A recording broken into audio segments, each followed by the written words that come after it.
يا أحمد. أنا وهي وبس. مش قاعد يعني مش قاعد. هتقعد يعني هتقعد. يهون اسمي عليك يا منعم. مش كفاية اني مش عارف اكل ملوخية من يوم العيادة المدعوقة دي ما اتفتحت؟ العيادة مش مدعوقة يا منعم. حد يفتح عيادة في بيته يا ناس؟ بيتي حبيبي مش عارف ارتاح فيه. انت مش وافقت من الاول؟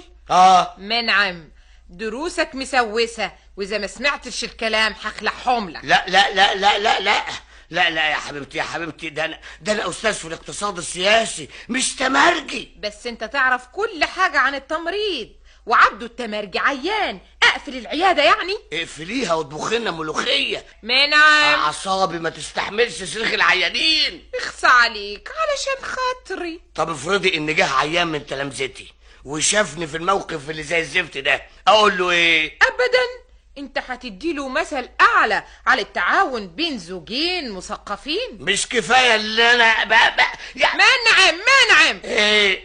منعم هو عبده التمرجي ده هيغيب قد ايه؟ على الاقل اسبوع واحد.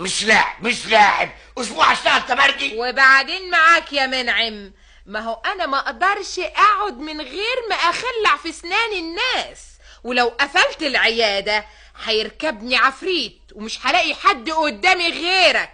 تحب اقفل العيادة واسلي صيامي عليك؟ لا خلاص بس على شرط. ايه هو يا روحي؟ تطبخ لنا ملوخية الجمعة دي.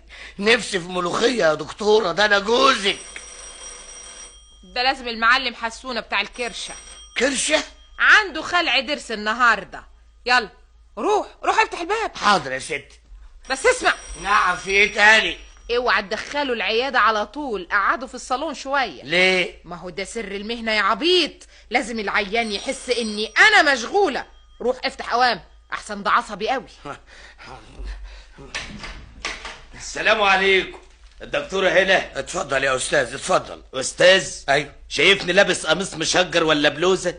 ده شكله استاذ، ما تخلي عندك نظر. لا مؤاخذة اتفضل يا اخ. اما تمرجى لي الذوق الصحيح. اخ ده ايه يا اخينا؟ صاحبي؟ تعرفني؟ اعرفك؟ فين عبده التمرج؟ في اجازة. وانت بقى التمرج الجديد؟ لا ايوه الجديد. وحضرة الدكتورة عندها حد؟ لا ابدا. قهوة ولا شاي؟ لا قهوة ولا شاي. خد ده. ايه ده؟ جنيه؟ علشانك. بقشيش يعني مش كده؟ علشان تأخر العيانين شوية. نعم. اصل اسناني بتوجعني قوي. خليك حيدة امال. الله بقى كده. اهلا يا معلم كرشة، جيت في ميعادك. بالدقيقة والثانية.